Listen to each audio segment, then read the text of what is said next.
अल्लाह रब्बुल इज़्ज़त की हम्द व सना के बाद और पाक पैगम्बर सल्लल्लाहु अलैहि वसल्लम की बाबरकत और पाकीज़ा व मुनज़्ज़ा ज़ात पे हदिया दुरूद व सलाम पेश करने के बाद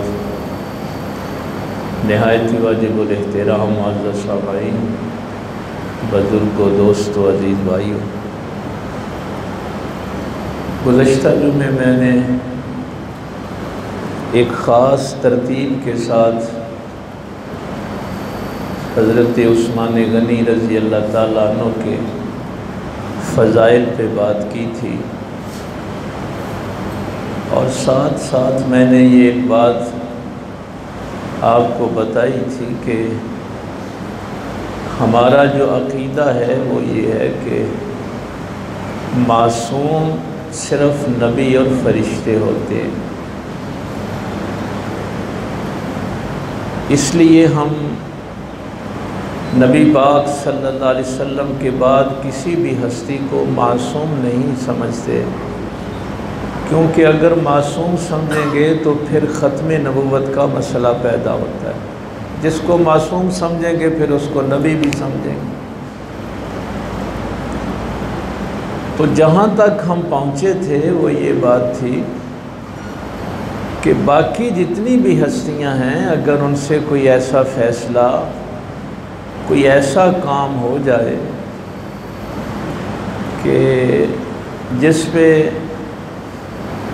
उम्मत को या किसी और मामले में तर्क औला समझ लें या को कमी बेशी समझ लें, तो इस बात से उन हस्तियों की जो फजीलत है उसमें कोई फ़र्क नहीं पड़ता। और मैंने आखिर में आपसे ये बात अर्ज़ की थी कि कल को अगर कोई बंदा आपको उठ के ये कहे कि देखो जी, आदम अलैहिस्सलाम को अल्लाह ने मना किया था कि इस दरख्त के करीब नहीं जाना, तो वो चले गए, तो क्या इससे फिर हज़रत आदम अलैहिस्सलाम की सारी फ़जीलतें ख़त्म हो जाएंगी? तो ये बातें इसलिए मैं आपको बताना ज़रूरी समझता हूँ कि ये जो दो आयतें हम सीख रहे हैं, इसमें अल्लाह ताला ने मुआशरे में जो दो गिरोह हैं दोनों का ज़िक्र किया कि एक तो आम लोग होते हैं जिनको ज़ाहिर है इल्म नहीं होता, उन्होंने सारी किताबें नहीं पढ़ी होती, सारे उलूम पे उनकी दस्तरस नहीं होती, इल्ला अमानिया। वो फिर क्या करते हैं कि ज़न पे, गुमान पे अपनी ज़िंदगी जो है वो गुजारते हैं। और दूसरा वो तबका, और उनके लिए देखिए, इनके लिए ये अल्लाह ताला ने वैल का लफ्ज़ इस्तेमाल नहीं किया, लेकिन ये जो दूसरे हैं जो किताबें अपनी तरफ से लिखते हैं, अपनी तरफ से बातें गढ़ लेते हैं, उनके लिए फरमाया कि ये बर्बाद हो गए, कि ये सिर्फ चंद टकों की खातिर ले यश्तरू बिही समानन कलीला, सिर्फ चंद पैसे कमाने के लिए अपनी तरफ से बातें लिख देते हैं, अपने हाथ से लिखते हैं और लोगों को बताते फिरते हैं कि ये अल्लाह की तरफ से। तो फरमाया कि जिन्होंने ये काम किया वो भी बर्बाद हुए और उन्होंने जो कमाई की वो भी बर्बाद। वो ये मत समझे कि हम ये झूठी बातें गढ़ के लोगों को सुना के पैसे कमा रहे हैं और हमने ये बड़ा एक काम किया है कि लोगों को धोखा दिया हो। तो जब तक आप असल किताब के साथ वाबस्ता रहते, उसके लिए मैंने कई दफ़ा आपसे कहा है कि हमें तो कोई आके ये बताए कि पाक पैगम्बर सल्लल्लाहु अलैहि वसल्लम ने ये फरमाया है, तो हम उस बंदे पे एतबार नहीं करते। हम कहते हैं कि भाई तेरे पास सनद क्या है कि ये नबी पाक का हुक्म है? तू कौन होता है कहने वाला कि ये बात नबी पाक सल्लल्लाहु अलैहि वसल्लम ने फरमाई है? तो उसकी सनद को देखते हैं और फिर उसको हम कुरान करीम फुरकान हमीद के साथ मिला के देखते हैं। और जो चीज़ कुरान के ख़िलाफ़ हो, किसी ने अपनी तरफ से, जिसको हम मौजू हदीस कहते हैं, वज़ा की हुई, अपनी तरफ से गढ़ी हुई, बड़े बड़े कज़्ज़ाब रावी हैं, बड़े बड़े झूठे लोग हैं जिन्होंने अपनी तरफ से हदीसें गढ़ ली और नबी पाक सल्लल्लाहु अलैहि वसल्लम के साथ मंसूब कर दी। तो ये जुल्म हर दौर में होता रहा है। मैंने शायद किसी मौका पे, जब हम यूनिवर्सिटी में पढ़ते थे, तो ये मसलन आम चलती थी और बड़े बड़े सेमिनार्स में और वर्कशॉप्स में ये हदीस पढ़ी जाती और लोगों को सुनाई जाती, उतलुबुल इल्मा फकान बिस्सीन, इल्म हासिल करो चाहे तुम्हें चीन जाना पड़े। तो अहले इल्म ने कहा कि ये तो किसी हदीस की किताब में है ही नहीं। ओ भाई, इसकी तो कोई सनद ही मौजूद नहीं। वो ये जो कम्युनिस्ट थे, उन्होंने चंद मौलवियों को पैसे दे के वो गढ़ ली, बस उन्होंने अपनी तरफ से और लोगों को सुनाना शुरू कर। आम बंदे बेचारे तो नहीं किताबें देख सकते ना, अस्माउ रिजाल। ये तो हमारे दौर में हुआ है, कैसी ऐसी बातें घड़ के लोगों को बतानी शुरू कर। तो वो जो बात मैं कर रहा था पिछले जुमे आपको, कि इस बात को लेके बड़ा हंगामा खड़ा किया जाता है,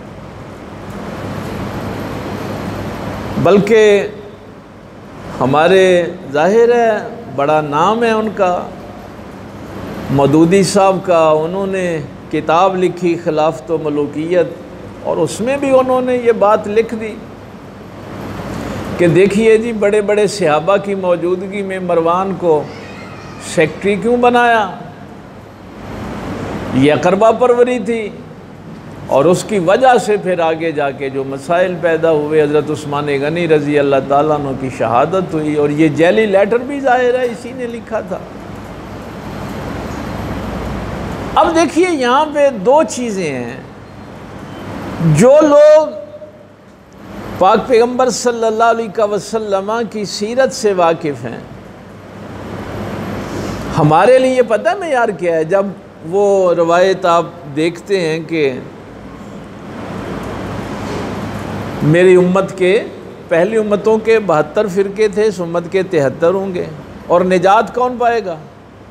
जो मेरी सुन्नत पे अमल करेगा और मेरे खुलाफाए राशिदीन महदीयीन की सुन्नत पे अमल करेगा। अब जाहिर है हमारे लिए मयार ये है कि नबी पाक सल्लल्लाहु अलैहि वसल्लम का तरीक़ा और खुलाफाए राशिदीन का तरीक़ा। अब उन्होंने जब इस बात को देखा तो उन्होंने इसको अकरबा परवरी नहीं लिखा, इसको सिला रहमी लिखा। यानी फ़र्क देखिए ना कि हज़रत उस्मान गनी रज़ी अल्लाह ताला अन्हु ने तो अगर मरवान को सेक्रेटरी बनाया तो सिला रहमी में बनाया। भाई, अगर मैं किसी अपने, मुझे हुक्म है ना कि ये जो करीबी रिश्तेदार हैं इनके साथ अच्छा सलूक करो। मैं आपको ज़कात के दिनों में भी, कुर्बानी के दिनों में भी क्या बताता हूँ कि कुरान करीम कहता है सबसे पहले अपने करीबियों को दो। ज़वेल कुर्बा से कुरान शुरू करता है, अपने करीबियों के साथ सिला रहमी करो। और अगर कोई बंदा सिला, मतलब मैं ही सिला रहमी किसी अपने भाई पे करता हूँ और वो बाद में बदबख्त बदमाश हो जाता है, तो उसमें मेरा क्या कसूर है? तो सिला रहमी में और अकरबा परवरी में बड़ा फ़र्क है। यानी देखिए ना, चीज़ एक ही है, लेकिन एक उसको लिख रहा है कि उन्होंने जो काम किया सिला रहमी में, उस बदबख्त ने आगे जाके ये काम ख़राब किया। दूसरा उसको अकरबा परवरी लिख रहा है। तो ये ज़ाविया नज़र जो होता है देखने का, इसमें फ़र्क होता है कि ये कैसे हो सकता है कि जिन हस्तियों को कुरान कहे कि मैं उनसे राज़ी हूँ, वो बुराई कैसे कर सकते? मयार तो ये है ना, जिनको अल्लाह कहे कि मैं इनसे राज़ी हूँ, अब देखिए ये बातें गढ़ने वाली, जो पता नहीं आज ये चल नहीं रहा, क्या मसला है इसका। ये बातें जो गढ़ने वाली बात है ना, ये आयत आपने ज़हन में रखनी कि अपनी तरफ से बातें लिखते हैं, अपने हाथ से लिखते हैं और उसको फिर अल्लाह की तरफ मंसूब कर देते हैं, और सिर्फ चंद सिक्के कमाने के लिए, चंद पैसे कमाने के लिए। मसलन अभी ये 26 तारीख को, ज़ाहिर है इसमें ज़्यादातर हमारे मौर्रिखीन ने जो लिखा है, हज़रत उमर फ़ारूक रज़ी अल्लाह ताला अन्हु की शहादत का जो दिन है। अब वहाँ पे भी एक ऐसी कहानी गढ़ी गई कि नबी पाक सल्लल्लाहु अलैहि वसल्लम फरमाएं कि जो मेरे तरीके पे अमल करेगा और मेरे खुलाफाए राशिदीन के तरीके पे अमल करेगा, जिन्होंने सारी ज़िंदगी अल्लाह के निज़ाम को नाफिज करने के लिए सर्फ कर दी, उनके मुतल्लिक़ बड़ी फजूल बातें गढ़ दी गई। और हालांकि अहले इल्म ने हर दौर में, वो चाहे अहले तशय्यो के अस्मार रिजाल के आलिम थे या अहले सुन्नत के थे, सब ने कहा कि ये झूठी रवायत है, लेकिन चूंकि उस पर कमाई होती है, लोगों के जज्बात मुश्तैल किए जाते हैं, और वो जितने फ़ज़ाइल कुरान करीम ने उनके लिखे हैं वो सारे जो हैं वो पसे पुछ डाल देते हैं।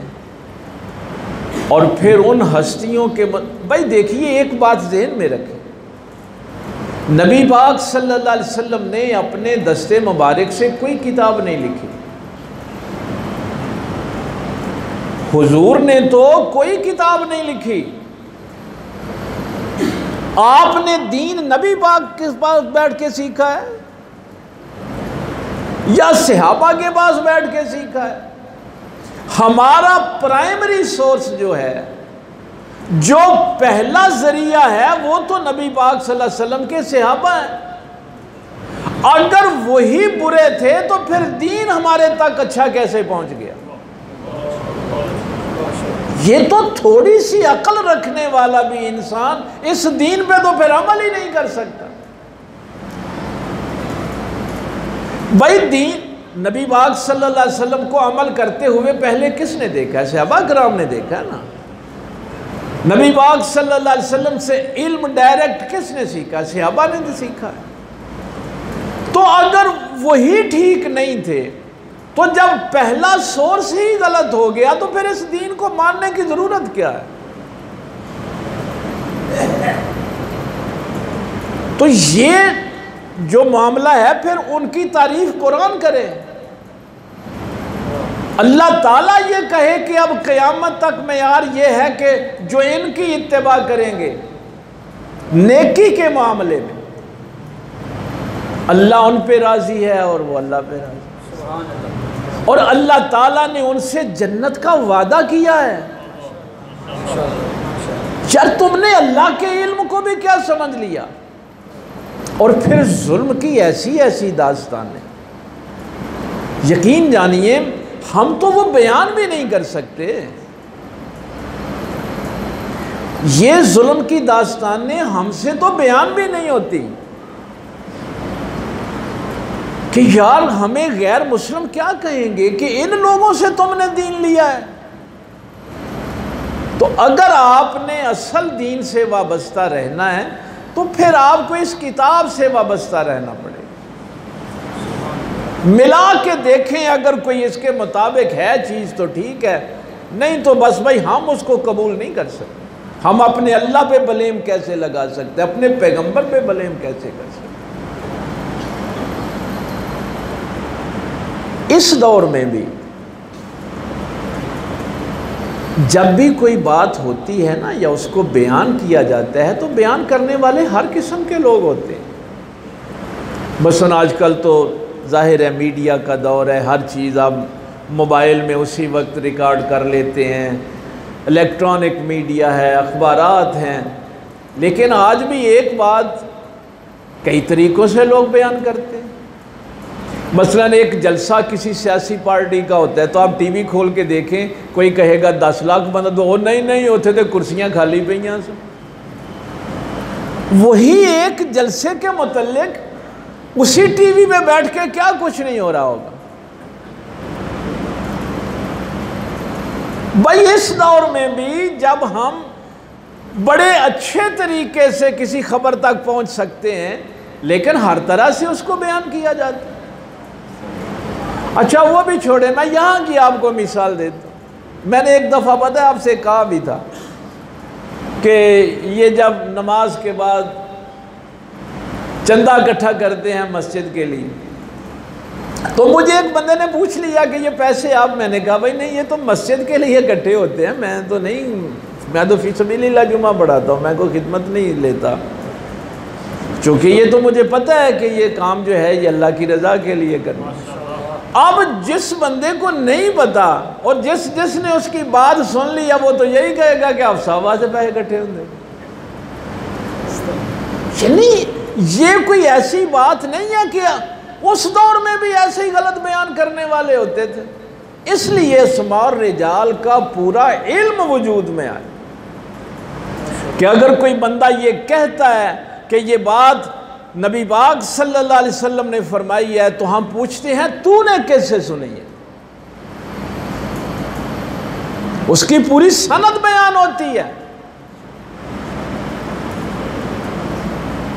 हाँ, उसने आगे किससे सुनी है, उसने आगे किससे सुनी है, फिर वो सहाबी तक पहुंचती भी है कि नहीं पहुंचती,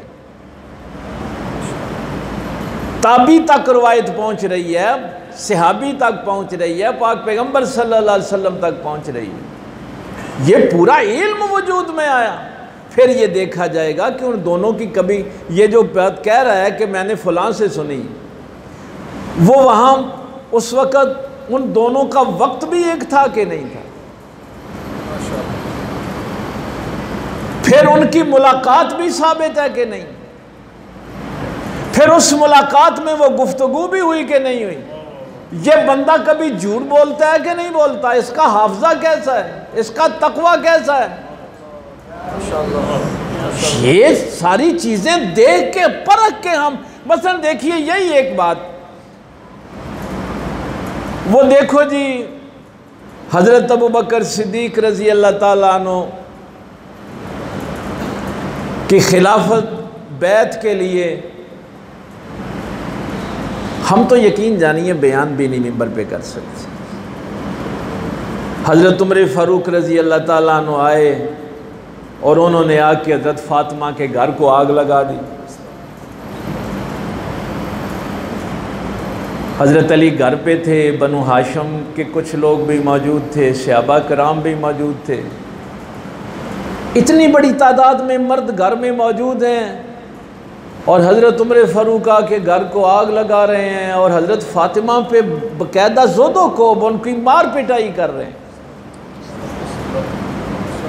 शर को थोड़ी सी अकल रखने वाला, शऊर रखने वाला बंदा इस बात को कैसे तस्लीम कर सकता, थोड़ी सी गैरत रखने वाला बंदा इसको कैसे तस्लीम कर सकता। और फिर इससे आगे जी वो दरवाज़ा उनके ऊपर गिराया, उनकी पसलियाँ टूट गईं और जब हज़रत अली को वो खींच के ले जा रहे थे तो हज़रत फ़ातिमा ने उनका दामन पकड़ा और फिर उनके हाथ पे कोड़े मारे गए।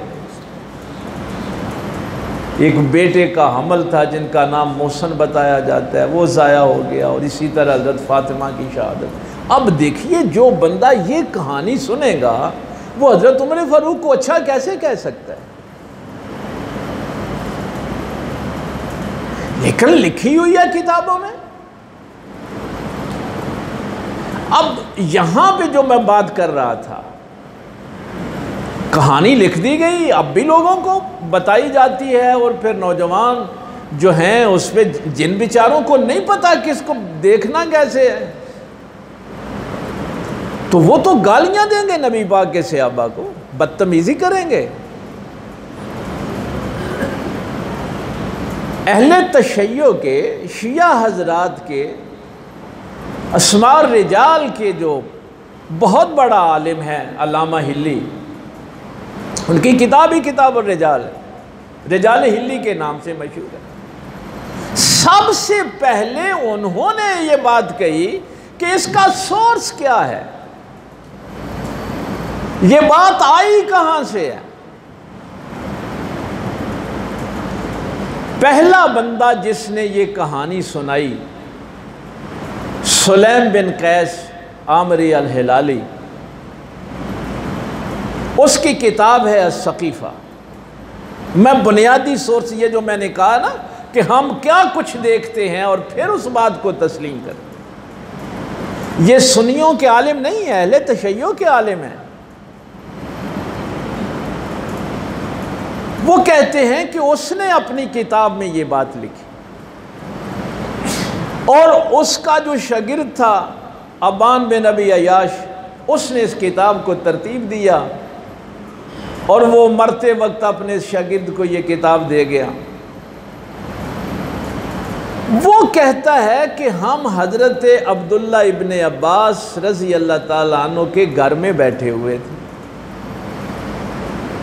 वहाँ आके हमें एक बंदे ने इत्तला दी कि ऐसे हज़रत उमर फ़ारूक रज़ी अल्लाह ताला अन्हु कुछ सहाबा को लेके हज़रत अली के घर पे हमला आवर हुए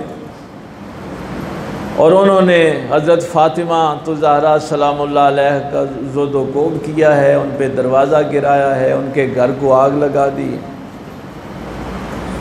ज़रा तसव्वुर करें कि मदीने शरीफ में अली घर में मौजूद हूँ, बनु हाशिम घर में मौजूद हूँ, सहाबा घर में मौजूद हूँ। यार कोई अकल तस्लीम कर सकती है इस बात को? तो वो सुलैम बिन कैस कहता है कि हम बैठे हुए थे, वहां आके एक बंदे ने इत्तला दी।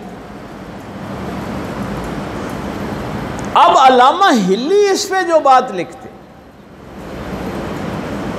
वो कहते हैं कि ये जो किताब है अस-सकीफ़ा सुलैम बिन कैस अल हिलाली, जिसको अबान बिन अबी अयाश ने तरतीब दिया, हमारे नज़दीक ये किताब ही जैली है, चूंकि इसमें उसने सारी रवायतें सुलैम बिन कैस से ली हैं, किसी और से उसने रवायत ही नहीं ली। तो क्या उस दौर में और कोई सहाबी, कोई अहले बैत में से मौजूद नहीं था जिससे वो रवायत लेता? और दूसरी बात वो ये कहते हैं कि चूंकि इस किताब के मुकदमे में उसने तहरीफ कुरान की बात की है, जो उलमा परखने वाले, देखिए आपको तो ये कहानी सुना के लोग चले जाएंगे, आप भी ऐसे करेंगे, लेकिन अहले इल्म जब इसको परखते हैं, मैं शियों के आलिम की बात कर रहा हूँ, अल्लामा हिल्ली की बात कर रहा हूँ, वो कहते हैं कि इस किताब के मुकदमे में चूंकि तहरीफ कुरान का मसला उसने लिखा है, उसने कहा है कि ये जो कुरान इस वक्त मौजूद है ये तहरीफ शुदा है, ये असली नहीं है। इसमें से बहुत सी आयतें निकाल दी गई हैं और बहुत सी अपनी तरफ से दाखिल कर दी गई हैं। इसलिए जो किताब कुरान में तब्दीली की बात करे, उस किताब को हम मान कैसे सकते हैं? भाई आलिम कोई भी होगा, किसी फिरके से भी तल्लक रखने वाला होगा, वो तो इल्म की बात करे। उन्होंने कहा पहले तो बात यह है कि ये किताब ही जैली है, मसलन इस किताब में तहरीफ कुरान का मामला है। दूसरी उन्होंने बात बड़ी कमाल की लिखी, उन्होंने कहा कि जब हज़रत अबू बकर सिद्दीक रज़ी अल्लाह ताला अन्हु की खिलाफत पे बैत का मामला हुआ था, इस नाम का कोई बंदा मदीने शरीफ में मौजूद ही नहीं था। सुलैम बिन कैस नाम का बंदा मदीने शरीफ में ही मौजूद नहीं था। और वो जो मैंने दूसरी बात आपको बताई है कि अगर कोई कहे, मसलन सुलैम बिन कैस कहता है कि मैं हज़रत इब्ने अब्बास के पास बैठा था, भाई इसकी तो मुलाकात ही साबित नहीं उनसे, इसका तो दौर ही वो नहीं। और फिर अस्मा और रिजाल की, अहले सुन्नत की और अहले तशय्यो की जितनी भी किताबें हैं, किसी में भी हज़रत इब्ने अब्बास के शागिर्दों में इसका नाम ही नहीं। तो एक फर्जी कहानी गढ़ ली जाती है, उसको फिर किताब में दर्ज कर दिया जाता है। आगे फिर लोग पैसे कमाने के लिए, अपने फ़िरके को प्रमोट करने के लिए उसको आगे बयान करते हैं। और अल्लाह फरमाता है कि ये दोनों काम करने वाले, गलत लिखने वाले और उसकी कमाई बर्बाद हो गए, वो दोनों दुनिया में तो चंद सिक्के कमा लेंगे, लेकिन आखिरत में उनके लिए कुछ नहीं है। मेरे पाक पैगंबर सल्लल्लाहु अलैहि वसल्लम के ये अजीम सहाबाए किराम, हुजूर के साथी, जिनके मुतल्लिक़ कुरान करीम ये फरमाता है, हाय हाय हाय उखरिजू मिन दियारिहिम, ये वो हस्तियां हैं जिनको इनके घरों से निकाल दिया गया। वाऊज़ू फी सबीली, अल्लाह फरमा रहा है, ये कुरान सुना रहा हूं, अल्लाह फरमाता है मेरी राह में इन्होंने तकलीफें बर्दाश्त की। यानी सहाबाए किराम रिदवानुल्लाह ताला अलैहिम अजमाइन ने जितनी भी तकलीफें बर्दाश्त की हैं, किस बात पे की? अल्लाह के लिए की। ओ भाई, उनका मुशरिकीन मक्का से कोई जाती मामला तो नहीं था। इस बात की शायद आपको समझ नहीं आती। मैंने एक दफ़ा आपसे पूछा था कि हम मुसलमान कब हुए थे, ये सवाल मैंने आपसे पूछा था। वे किसी को याद है कि मैं मुसलमान कब हुआ था? मैं मुसलमान उस दिन हुआ था जिस दिन मैंने अपने अल्लाह से ये वादा किया था कि या अल्लाह मेरे जिस्म पर निज़ाम तेरा चलेगा, हुक्म तेरा चलेगा। ये कलमा कोई मजाक नहीं है। जब मैं कलमा पढ़ लेता हूं तो मैं अल्लाह के निज़ाम का पाबंद हो जाता हूं, और अगर मेरे जिस्म पर अल्लाह का निज़ाम नहीं चलता तो मैंने अभी कलमा नहीं पढ़ा। इस भुलेखे में ना रहना कि शायद हमने कलमा पढ़ लिया। कलमा उस बंदे ने पढ़ा है जिसने अपने अल्लाह से वादा किया है, पक्का वादा किया है कि मेरे जिस्म पर हुक्म अल्लाह का चलेगा। मसलन एक अल्लाह का निज़ाम है, एक तागूत का निज़ाम है। तागूत किसे कहते हैं? अल्लाह की मुखालफत में जो भी कोई निज़ाम है वो तागूत है। मेरे ऊपर जिहाद क़यामत तक फ़र्ज़ है कि मैंने उस निज़ाम को अपने ऊपर भी नाफिज करना है, और जहां तक मेरी कोशिश है मैं इस ज़मीन पे भी करूँ। अब वक्त मैं घड़ी पे देख रहा हूँ बहुत कम है, लेकिन अल्लामा इकबाल की एक बात मुझे याद आई। हाय हाय हाय, देखिए अल्लामा सईद साहब बैठे हैं, ये तो फ़िक़्ह को, उसूल फ़िक़्ह को, तफसीर को समझते हैं। फ़ुक़हा अपनी नज़र से देखते हैं, मुफ़स्सिरीन अपनी नज़र से देखते हैं, मुअर्रिख़ीन अपनी नज़र से, लेकिन एक मुफ़क्किर फ़िक्र करने वाला एक अपनी नज़र से देखता है। एक मुफ़क्किर का जो मकाम होता है ना, वो बहुत आला होता है। बस ये हदीस आपने कितनी दफ़ा उलमा से सुनी, जुइलत लियल अर्दु मस्जिदा। मिलाद शरीफ पे अक्सर आप सुनते हैं कि ये जो 5 चीज़ें नबी पाक सल्लल्लाहु अलैहि वसल्लम ने बयान फरमाई कि पहले नबियों को अल्लाह ने नहीं दी थी, मुझे अता फरमाई। उसमें एक कमाल क्या है कि मेरे लिए अल्लाह ने पूरी ज़मीन को मस्जिद बना दी है। जुइलत लियल अर्दु मस्जिदा। अब आप उलमा से सुनते हैं इस हदीस को, बड़े हम नारे शरे भी लगाते हैं, लेकिन अल्लामा इकबाल पता है क्या फरमाते हैं? अब फरमाते हैं कि जब पाक पैगंबर सल्लल्लाहु अलैहि वसल्लम ने फरमा दिया कि ये सारी ज़मीन अल्लाह ने मेरे लिए मस्जिद बना दी है, तो फिर इस जमीन पे अगर शराब खाने बन रहे हैं तो तू सुकून के साथ कैसे बैठ सकता है? तू इस मस्जिद को पाकीज़ा क्यों नहीं करता?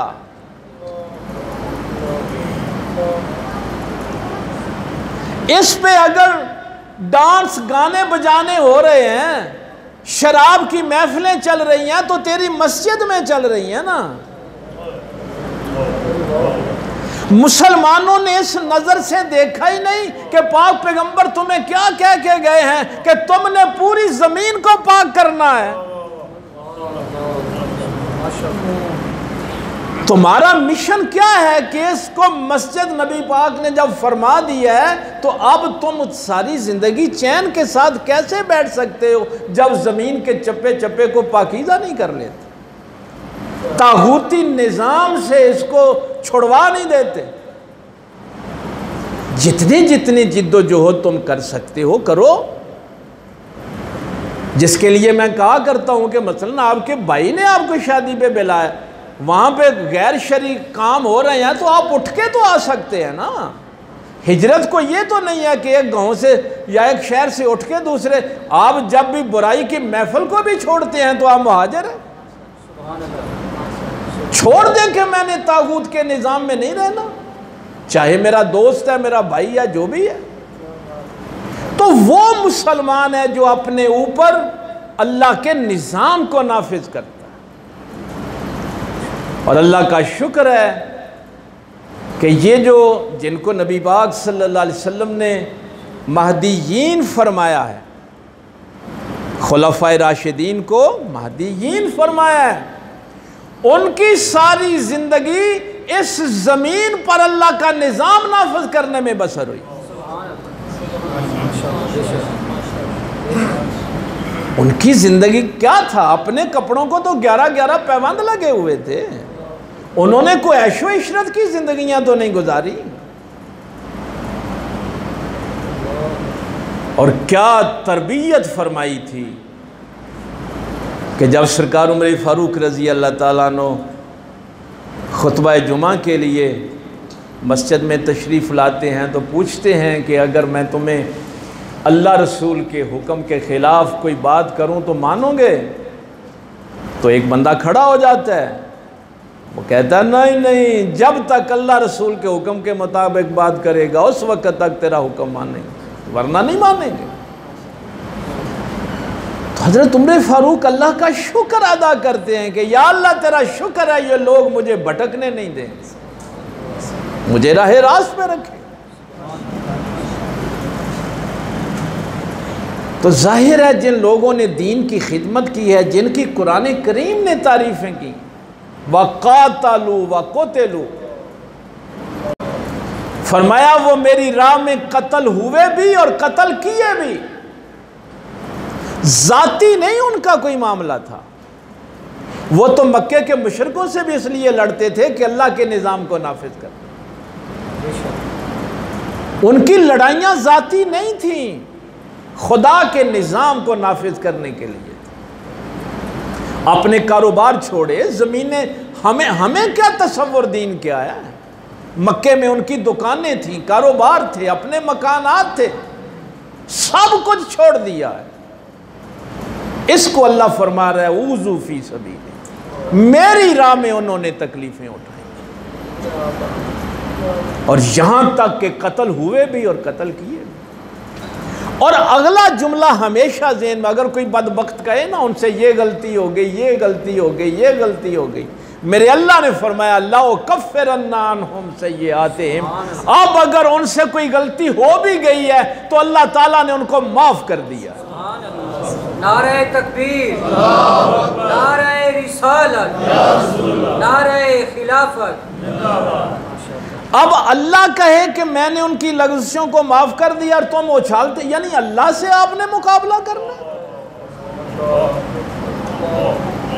भाई मासूम तो सिर्फ नबी है ना या फरिश्ते? तो इसलिए जब हम कुरान करीम की ये आयत पढ़ते हैं, कुरान से जब इस्तिफ़ादा करते हैं, अब अगर कोई बताए भी आपको कि हज़रत उमर में ये गलती थी, फ़लाँ में ये गलती थी, फ़लाँ में, नहीं भाई, कुरान करीम कहता है अल्लाह ने ये गारंटी दी है कि अगर कोई लग़्ज़िश हो भी गई तो अल्लाह ने उनको माफ़ कर दिया। माफ़ क्यों किया? ये पीछे पहले बयान किया कि देखो तो सही उन्होंने मेरे राह में तकलीफ़ें कितनी बर्दाश्त की, और क्या अल्लाह उनकी ये सारी मेहनत को ज़ाया कर देगा? ला युदियु अजरल मोहसिनीन, अल्लाह एहसान करने वालों का अजर ज़ाया नहीं करता। अल्लाह से बड़ा कदरदान कौन है कि एक बंदा अल्लाह की राह में अपना घर बार छोड़ दे, औलाद कुर्बान कर दे, कत्ल होने के लिए तैयार हो जाए। अब अगर कोई लग़्ज़िश हो भी गई है, लाओ कफ़िरन्ना अन्हुम सय्यात, अल्लाह ताला ने उनकी सय्यात को माफ़ फरमा दिया।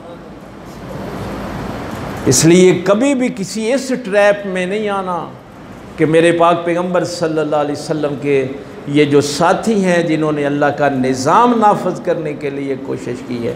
इसीलिए तो ये जो कुरान करीम ने फरमाया कि अब क़यामत तक मयार क्या है कि नबी पाक के इन सहाबा की इत्तिबा जो करेगा, नेकी के मामले में इनको देखना है कि इन्होंने नेकी कैसे।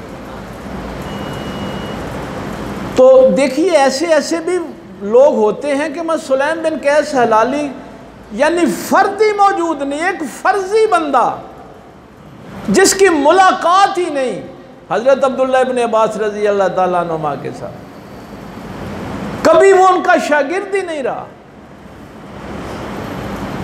और फिर अबान बिन नबी अयाश को तमाम अस्मा और रिजाल के लोगों ने कज़्ज़ाब लिखा है कि ये तो था ही झूठा, झूठी बातें गढ़ता था। लेकिन वो किताबों में लिख दी गई, लोग पढ़ पढ़ के बस पता नहीं कहाँ तक चले जाते हैं।